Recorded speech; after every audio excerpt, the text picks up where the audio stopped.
लोक कहवा कथा जाति जाऊ महत्व थाउ ए प्रकार भाव रे रास्ता कामटी होईची छियांबाली लोक मानकु मुहा बुलाइछन्ते बलांगीर रो कॉन्ट्रैक्टर। देखंतु आज आमे पहुंचीथिलु कंधमाल जिला दारिंगबाड़ी ब्लॉक छियांबाली ग्राम पंचायत जो स्थान की अल्प दिन भितरे छियांबाली पंचायत रु सबेरांगा रु अडामा को यातायात करथिबा रास्ता पूर्व रास्ता अपेक्षा वर्तमान नुआ निर्माण होइथिबा रास्ता बहुत कदर्य एहाकू दाबी रखिछन्ति छियांबाली ग्रामवासी माने। ताहेले आसंतु ए विषय रे कोन कहउछन्ति छियांबाली ग्रामवासी माने आसंतु आमे पचारि बुझिबा। देखंतु ए रास्ता पर मोर कहवा कथा गुटे तळ दिन रे जो काम होइथिला सेटा मेटल न देइकरी पिचु करा हेतिला संपूर्ण उठी गला परे अंचलवासी बारंबार दाबी कला परे दीर्घ वर्ष परे एबे आसिकरी पुणी एटा मेटल नुआ रे पकेले ता ऊपर बद्री पकेले पूर्वरु चिप्स पकाया कथा पकई ना खाली से मेटल ऊपर बद्री पकई पड़े आउ जो पका चली खाल ढेप होकर पकई जोटा कि स्थिर भाव में गोटे गाड़ी जन मोटरसाइकिल बसिक हम ना ए प्रकार तल दिन जमी खाल ढेप थी से भाया देखा ठीक भाव में कम कर पारना सबू जाक तो कंट्राक्टर मान धरिक राधे राधे अधे अधे ओला ओला तो जे घर कले चून टे लिपिक पैसा नौ एक्जाक्ट से भाया तो रास्ता पिटापिटी आदि रास्ता गुड़ाक तो ऊपर कलर देकर पैसा नौ पिचु टी पकई पैसा नौ सरकार बर्तमान इंग्रेज सरकार जहाँ थी बर्तमान तार सहित सामान होगा गला से जमी लुटिक पैसा नौ आमर भारतीय लोक मान बेठी खटेकिरी ठीक से भाया ये बाहाना देखे यहाँ करूँ कागज पत्र सीना चली कामटा गाँ घर भीतर ठीक भल से चली पारना यहाँ हूँ दुखर विषय। जेते बेले आपनको गाँव रे जो रास्ता कामटी आरंभ हैला जो रास्ता कदर्य मान रे काम होईची ए विषय आपण ता कांट्रैक्ट को किछि आपण अभियोग रखिथिले कि? हाँ से आसिला बेलक आम जो कहलु एटा एमती कौन कर भल रे कर जोटा कि लेवल हम ए खाल ढेपर टे भल कि बद्री पका बोली कहला से मान हाँ आज्ञा यहाँ वर्षा है एमती कर आसिले आम सब ठीक करदेव आउ थे पुनर्बार कम हम इत्यादि कहले आम कौन जानूँ कि प्रकार एस्टिमेट करके आदि विभाग को आम हाथ पाऊँ कि आज्ञा से असुविधा वर्तमान चली सरकार को आपण मुख्य दाबी कौन रखुछन्ते रास्ता ऊपर? मुख्य दाबी मोर रखिबे एतिकी आमर मुख्यमंत्री होउची आम आदिवासी लोक ग्रामांचल रे गुटे सरकार पाखक खबर पहुंचा कहीं नहांती एई गुड़ाक सब से जानी पारु नहांती दयाकोरी मीडिया मानक मध्य मध्य जानिबा दरकार गाँ गलसरे ठीक से काम हो नहीं आमर लोक माने प्रकृत में भल सुविधा पाई पार ना जो द्वारा कि मो आदिवासी मंत्री होकर आदिवासी लोक मान निंदा कहीं पाइबी यहीटा ताके दृष्टि देकी जदि ऑफिसर मान को कि निजे युवाक तदंत रिपोर्ट रखि था बोले आउ टिके भल होता आमर कंप्लेन जेकोसी लोक शुणु ना कम भल होती कम हम बोली कम केमती आप देखते निज आखिरे ए काम जो प्रकार लात मारले उड़ी जाऊँ पिचटा किंतु काम आज्ञा आम जो कहलु से कहले आमको रास्ता कौन भात खाइब तो रास्ता चलो कहले आम अभियोग कौन कहबू आपन जेतेबेले कंप्लेन कले कंप्लेन करिबार आपन से जो कॉन्ट्रैक्ट वाला आपनको आमको कहले सुपरवाइजर रास्ता कौन भात खाइबे कि रास्ता तो जालिबे आपे देते कौन आमको अभियोग करूछन्ति कहले आम आ कौन कहबू से माने तो कहलु रास्ताटा होउची आरो टिके भल हो आम जो गवर्नमेंट टंका खर्च कर आम सेफ हो एमाने कहला तुम रास्ता भात खाइब कि तुम तो चलो एमती कहले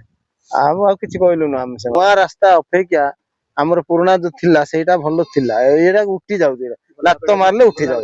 गला बेले पूरा छेचुची खाली बाइक बाइक जाक छेचुची आउ इनती रुगिया मां को नेले सी आउ नहीं पारि होबना एमिति अवस्था रे करछन्ती तेनु आम अभियोग करूछु कहला मु कहली केते इंची पकेबाकू इटा नियम अछि बाबू सेटा टिके कहले आमे कहतांतु बोली कहली सेती कहबार से कहला 1.5 इंची पकेइले सेटा लुलोर कुदिला बेले इंचे रोइबो सेंती पकेइला का बिल होबो नले बिल होबो नै बोली कहले आरडी रास्ताती निर्माण होईची से काम सरीनी आज्ञा किंतु पिचु पछरे पछरे उपड़ी जाईची आसंतु को प्रकार भाव रे रास्ता कामटी होईची आसंतु देखिबा रास्ताटी को प्रकार भाव रे काम होईची ताले आसंतु काम सरी नाही श्यामबाली पंचायत रो आरडी रास्ता किंतु रास्ता उपड़ी गलानी मु आपण मानकु देखेबी को प्रकार भाव रे रास्ता काम होईची श्यामबाली ठारू जोटा कि ओडामा शंख को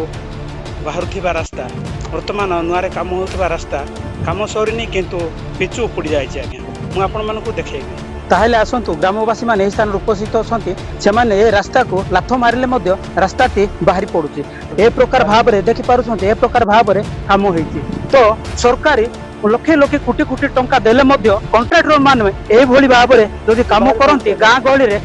ତ ଲୋକ ବା ଗାଡ଼ି ଘୋଡ଼ା କୋଉ ପ୍ରକାର ଭାବରେ ଯିବା ଆସିବା କରନ୍ତୁ। ଏ ପ୍ରକାର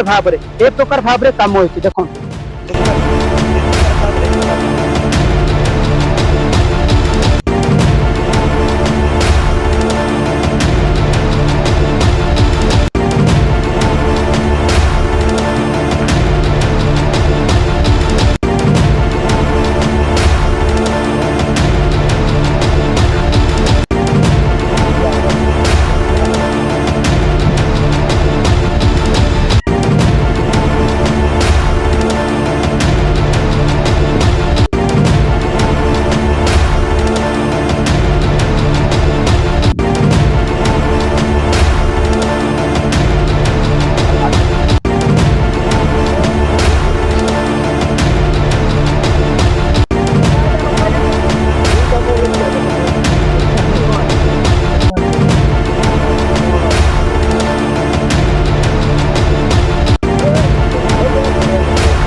ଶୁଣୁଥିଲେ ଦେଖୁଥିଲେ ସାଙ୍ଗବାଲି ଗ୍ରାମ ପଞ୍ଚାୟତ ଗ୍ରାମବାସୀ ମାନେ ଅଭିଯୋଗ କରିଛନ୍ତି ଏବଂ ମୁଁ ଆପଣମାନଙ୍କୁ ଭିଜୁଆଲ ମାଧ୍ୟମରେ ବି ରାସ୍ତାଟି କୋଉ ପ୍ରକାର ଭାବରେ ନିର୍ମାଣ ହୋଇଛି ଏବଂ ଗ୍ରାମବାସୀ ମାନେ ମଧ୍ୟ ଏହି ସ୍ଥାନରେ ଉପସ୍ଥିତ ଅଛନ୍ତି। ତାଙ୍କେ କହିବା କଥା ପୁରୁଣା ରାସ୍ତା ଅପେକ୍ଷା ବର୍ତ୍ତମାନ ନୂଆ ରାସ୍ତା ଯେତେବେଳେ ହେଇଛି ପୁରା କଦର୍ଯ୍ୟ। ଯୋଉଭଳି ଭାବରେ ଏହି ସ୍ଥାନରେ ସାଇକେଲ କିମ୍ବା ବାଇକ୍ ଗଲାବେଳେ ମଧ୍ୟ ବହୁତ କଦର୍ଯ୍ୟ ହେଇଛି ଏବଂ ଖାଲ ଢେପ ମଧ୍ୟ ରହିଛି ଏବଂ ସେ ରାସ୍ତାକୁ ସାଙ୍ଗବାଲି ଗ୍ରାମ ପଞ୍ଚାୟତ ଗ୍ରାମବାସୀ ମାନେ ଅଭିଯୋଗ କରିଛନ୍ତି